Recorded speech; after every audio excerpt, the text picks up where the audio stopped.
Hey guys, welcome back to The Readers. I hope you are having an amazing day. Let's get right into the stories. The first one is an entitled People's Story. 10 years ago, I made one of the best decisions of my life. I was tired of the rat race, the constant noise, the bills, and the superficial connections of modern society. After my wife passed away, cancer's a bitch, I decided I needed a complete change. So I took my modest savings, sold our suburban home, and bought a small rustic cabin on 5 acres of woodland about 30 miles outside of Pine Ridge, a tiny mountain town in Colorado. The property was perfect, nestled in a valley with a small stream running through it, surrounded by pine trees, and completely off the main road. No neighbors for at least a mile in any direction. The cabin itself was basic but solid. 2 bedrooms, a large living area with a wood-burning stove, and a small kitchen with a propane refrigerator. No electricity lines, no municipal water, no sewage. Exactly what I wanted. I spent the first year making the place self-sufficient. I installed solar panels and a small wind turbine for electricity, dug a well for water, and set up a composting toilet system. I grew vegetables in a small greenhouse I built myself and learned to hunt and fish. My pantry was always stocked with canned goods, rice, and dried beans for the harsh winters. For the first time in my life, I felt truly free. My only connections to the outside world were my monthly trips into Pine Ridge for supplies I couldn't produce myself, occasional letters from my daughter who lived across the country, and a battery-powered radio I used to get weather forecasts and news. I had a cell phone for emergencies, but reception was spotty at best, and I only turned it on when I went to town. This peaceful existence continued uninterrupted for 10 years. I had no bills except for property taxes, which I diligently paid each year. I had no debt, no subscriptions, no credit cards. Just me, my dog Rusty, and the wilderness. It was blissful. That all changed last month when I made my regular trip into town. As usual, I picked up my mail from the local post office where I kept a small P.O. box. Among the few letters, mostly from my daughter, was an official-looking envelope from something called Crystal Valley Homeowners Association. I almost threw it away, assuming it was some kind of marketing material, but curiosity got the better of me.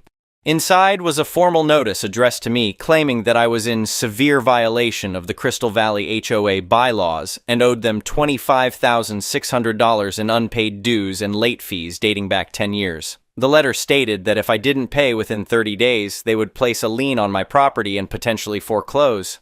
I stared at the letter completely dumbfounded. I had never joined an HOA when I bought the property. There was no mention of any homeowners association. The area was all individual properties with acres between them. It made no sense.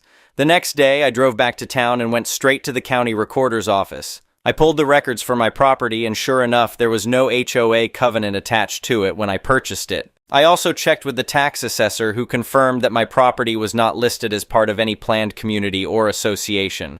With this information in hand, I called the number on the letter. A woman with a clipped, efficient voice answered. Crystal Valley HOA, this is Deborah speaking. Hi, I'm calling about a notice I received claiming I owe dues to your association, I said.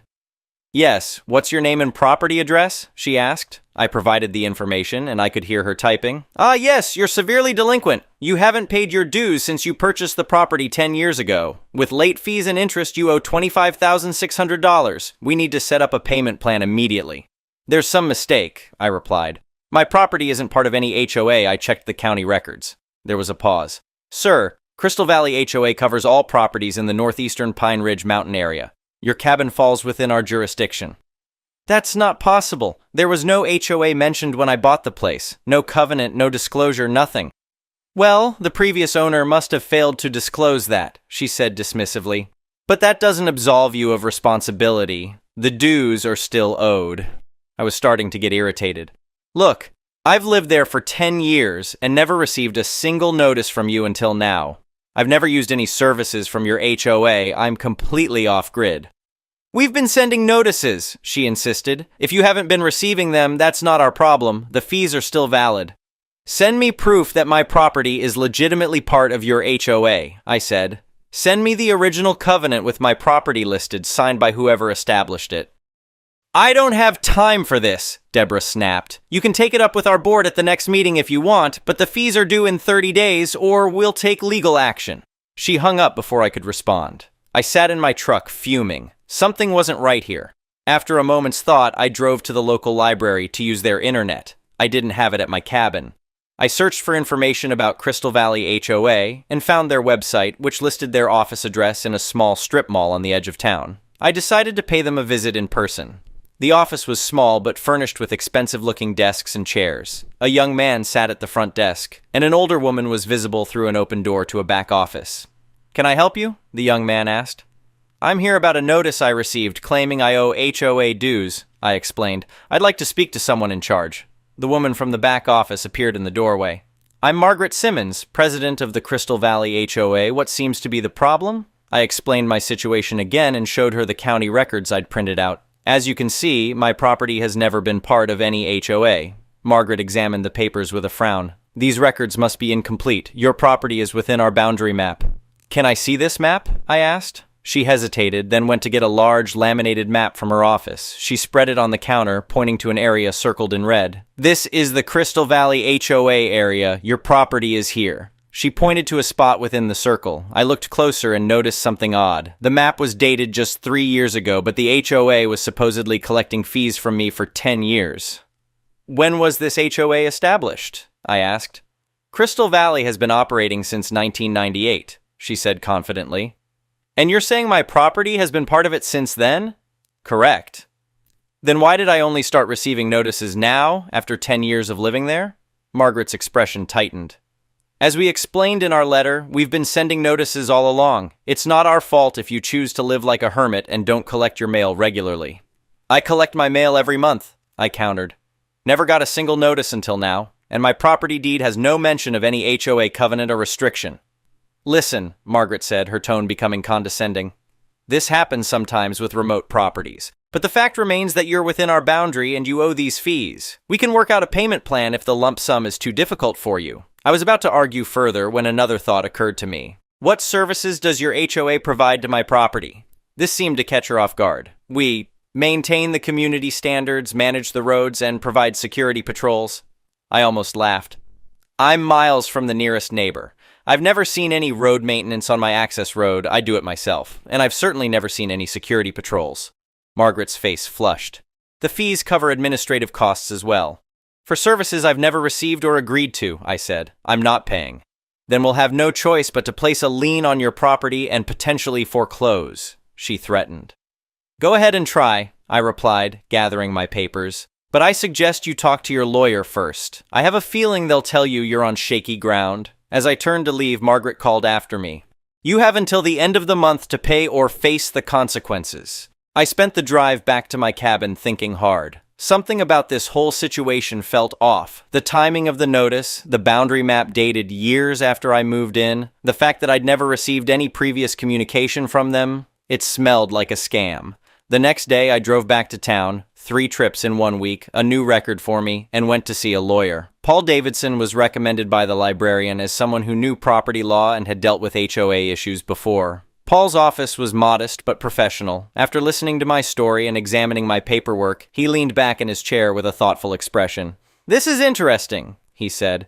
"Based on what you've shown me, I don't see how your property could legitimately be part of this HOA. There's no covenant in your deed, no easement, nothing. And the fact that they're only contacting you now after 10 years is highly suspicious. So what do I do?" I asked. "First, we send them a formal letter demanding proof that your property is legally part of their association. We'll request all founding documents, boundary establishment records, and proof of any notices they claim to have sent you over the past decade. And if they can't provide that," Paul smiled, "then we fight. But let's see what they come back with first." He drafted the letter while I waited, and I mailed it that same day with delivery confirmation. Then I returned to my cabin to wait. A week later, I got a call from Paul on my cell phone when I was in town. I received a response from Crystal Valley HOA. He said, "It's interesting. They sent a boundary map and a list of properties they claim are within their jurisdiction, but no founding documents showing how or when your property was included. Their explanation for the lack of previous notices is that they lost track of some remote properties during a change in management 3 years ago and are now rectifying the oversight." "That's convenient," I said sarcastically. "Very. I did some digging of my own. This HOA was indeed established in 1998, but it originally only covered a small development of about 30 homes near the Pine Ridge Resort. Over the years, they've apparently been expanding their claimed territory without proper legal procedure." "So they're just arbitrarily deciding which properties they control?" I asked, incredulous. "That's what it looks like. And you're not the only one they've targeted. I found 3 other cases of remote property owners suddenly getting back fee notices. What happened with those cases? 2 owners paid up rather than fight. The third is still in negotiation. I felt a surge of anger. So they're just intimidating people into paying fees they don't actually owe? Seems that way. I think we should file a complaint with the State Attorney General's office and consider a countersuit for harassment and attempted fraud. Let's do it, I agreed. Over the next few weeks, Paul and I built our case. We gathered statements from other property owners who had received similar notices, documented the lack of services provided to my property, and compiled evidence showing the HOA gradual, unauthorized expansion of their claimed territory. When the 30-day deadline passed, Crystal Valley HOA filed a lien against my property as threatened. We immediately filed our countersuit, along with a motion to remove the fraudulent lien. The court date was set for 3 weeks later. During that time, I received several intimidating phone calls from Margaret, which I recorded. Colorado is a one-party consent state for recording conversations. In one particularly damning call, she said, "Just pay up and this will all go away. Fighting us will cost you more in the end. We have lawyers on retainer and we do this all the time." On the day of the hearing, I put on the only suit I owned, a bit dusty from lack of use, and met Paul at the courthouse. Margaret and 2 other HOA board members were there with their attorney, a slick-looking guy in an expensive suit who barely glanced at me. When our case was called, their lawyer presented their argument first. My property fell within the geographical boundaries of Crystal Valley, so I was obligated to pay their fees, regardless of whether I received services or had been properly notified. Then it was our turn. Paul methodically dismantled their claims. 1. He presented my property deed and records showing no HOA covenant or restriction. 2. He showed how the HOA boundary map had changed over the years, expanding without proper legal procedure or notification to property owners. 3. He played the recorded phone calls demonstrating the HOA intimidation tactics. 4. He presented statements from other property owners who had been similarly targeted. 5. Finally, he showed photographs of my off-grid cabin and the rough dirt road leading to it, highlighting the complete absence of any HOA services. Your Honor, Paul concluded, this is nothing short of a predatory scheme targeting remote property owners who may not have the resources or knowledge to fight back. My client's property is not legally part of this HOA, has never received any services from them, and was never properly notified of any inclusion in their association until they decided to demand 10 years of back fees. The judge, an older woman with sharp eyes, turned to the HOA lawyer. Counselor, do you have any evidence that the plaintiff's property was legally incorporated into your association with proper notice and consent? The lawyer shuffled through his papers. Your Honor, the geographical boundaries of Crystal Valley HOA have evolved over time to encompass developing areas, and sometimes administrative oversights occur. That's not what I asked, the judge interrupted. Show me the legal document that specifically includes this property in your association with proper notice to the owner. We don't have that specific document, Your Honor, but our bylaws allow for expansion without proper legal procedure and notice to affected property owners, the judge asked sharply. Well, I've heard enough, the judge said. She turned to me. Sir, how long have you lived on this property? 10 years, Your Honor, I replied. And in that time, did you ever receive any notice about being part of this HOA before this recent demand for payment? Never, I said firmly. Not a single letter, call, or visit. The judge nodded and made her ruling. The lien was to be removed immediately as fraudulent. My property was declared legally separate from the Crystal Valley HOA, and most satisfyingly, the HOA was ordered to pay my legal fees and $5,000 in punitive damages for their egregious attempt to extort payment through fraudulent claims and intimidation. The look on Margaret's face was priceless, a mixture of shock, anger, and embarrassment. Her lawyer whispered something to her, and she nodded stiffly without looking at me. As we left the courthouse, Paul patted me on the shoulder. Well done. You stood your ground, and it paid off. Couldn't have done it without you, I replied honestly. You know, he said thoughtfully, we should consider a class action suit on behalf of all the property owners they've targeted. This kind of predatory behavior needs to be stopped. I thought about it for a moment. My instinct was to return to my peaceful cabin and put this whole mess behind me. But then I thought about the other property owners who had paid up rather than fight, and the ones who might be targeted next. Let's do it, I said. Over the next few months, Paul and I worked together to find and contact other victims of the Crystal Valley HOA expansion scheme. We found 15 properties similar to mine, remote, off-grid, or nearly so, suddenly hit with massive back fee demands despite never having agreed to join any HOA. 8 of those owners had already paid some or all of the demanded fees. The others were in various stages of fighting back or negotiating payment plans. All of them joined our class action suit once they understood what was happening. The suit alleged fraud, extortion, and violation of state property laws. We included evidence from each property showing the lack of services provided and the absence of proper legal inclusion in the HOA. The case got picked up by a local news outlet, which brought even more former victims forward. The story spread to neighboring counties where similar cases were discovered. The state attorney general's office launched an investigation. Under mounting legal and public pressure, Crystal Valley HOA board members resigned en masse. The new board, elected by the legitimate members, issued a public apology and agreed to a settlement, full refunds to all property owners who had been improperly charged, plus damages, and a legally binding agreement to restrict their boundaries to the original development unless proper legal procedures were followed for any expansion. Margaret and 2 other former board members were charged with fraud and eventually pled guilty to lesser charges, receiving probation and community service. As for me, I returned to my cabin with a sense of satisfaction and an additional $12,000 in my bank account, my share of the settlement after legal fees. The first thing I did was upgrade my solar system and buy a satellite internet connection, partly because fighting this case had shown me that staying completely disconnected had its drawbacks, and partly so I could keep in touch with the friends I'd made through this ordeal. I'm still living off-grid, still growing my own food and chopping my own firewood.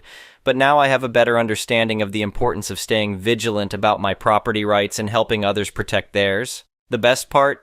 I've been guaranteed, in writing and court documents, that no HOA will ever have jurisdiction over my little piece of paradise. And that's worth more than any monetary settlement could ever be. Sometimes you have to come down from the mountain to fight for your right to live there in peace. And sometimes when you stand up to bullies, you discover you're not fighting alone.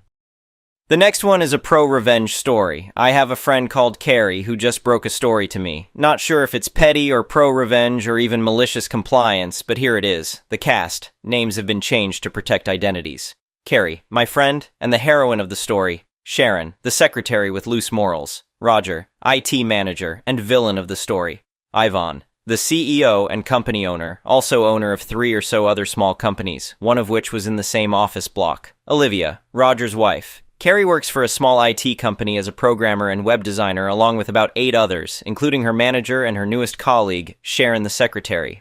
Roger is a womanizing rogue who makes frequent moderately offensive comments about women, customers, and staff, like he has no brain-mouth filter. Sharon is, as Carrie puts it, an upwardly mobile skank who will literally, yes, actually, blow the boss if he buys her new shoes. So, boner for a bonus. And she has had a bonus, just not for productivity. The first Carrie knew about Sharon's behavior was late one Saturday afternoon, when everyone had left for the weekend, except Carrie as she had a project. She was beavering away at her desk in a nearly silent office when she heard a squeal. She immediately got up to investigate and found her boss's door ajar. She heard another squeal and walked in, finding Sharon bent over the desk with her skirt hitched up above her hips, her boss, trousers round his ankles, balls deep behind her. Yes, this is artistic license, but that's how she described it. Roger's expression indicated fury and embarrassment, and he sounded to be mid-nut. Sharon had an expression like the cat that had the cream, with no pun intended. She certainly didn't seem bothered about being caught. Roger recovers his composure, puts his trousers back on, and called Carrie back into the room. She hadn't stopped to watch, and threatened to fire her if she let slip what she'd seen. The instruction was, tell nobody. Act like it never happened. It's important at this point to mention that this was at the height of COVID and they were looking at the possibility of reducing staff numbers, something which fortunately never happened. But at the time of this story, nobody was sure. Carrie kept quiet. Oh, that's nice alliteration.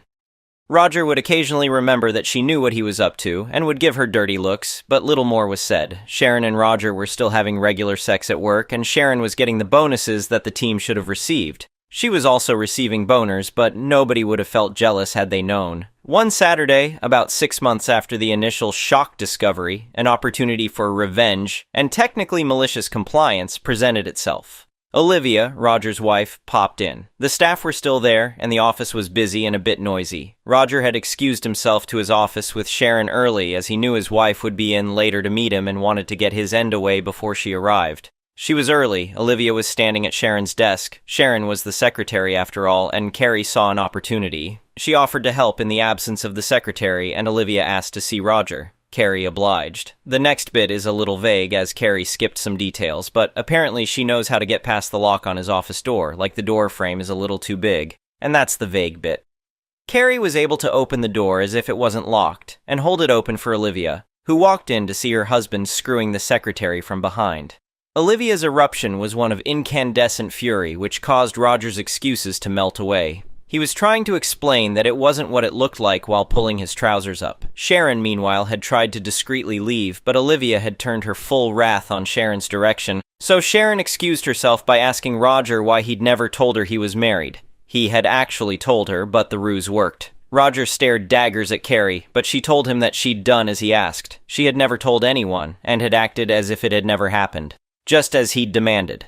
Olivia asked what she meant, and she explained in painful detail what had been going on. With Olivia screaming blue murder at Roger, nobody heard the big boss, Ivan, arrive. He must have heard the ruckus and come to investigate. At this point, he'd heard enough from outside the office, and Carrie was asked to leave. Roger doesn't work there anymore, and neither does Sharon. Sharon was dismissed for gross misconduct, and Roger is awaiting a court date. Something about fraud or embezzlement or something. Details are sketchy here. No information about his marriage. Sorry. Carrie is still at the company, but now works as an assistant manager to a newly appointed female manager. Thank you for watching. I would really appreciate it if you could like the video and subscribe to our channel if you haven't already. We'll see you again tomorrow.